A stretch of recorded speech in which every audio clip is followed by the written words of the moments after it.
During potentially dangerous weather situations, specially equipped receivers are automatically activated to warn of the impending hazard.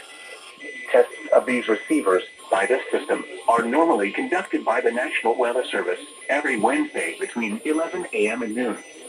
When there is the threat of or existing severe weather in the area on Wednesday, the test is postponed until the next available good weather day.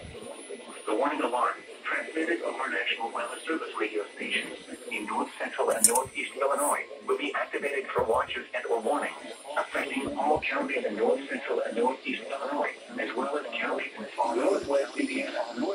Reception of this broadcast in the alarm zone will vary at any given location. This variability, normally more noticeable at a distance from a given transmitter, will occur even though you are using a good quality receiver in perfect working order. This concludes the tone alarm test.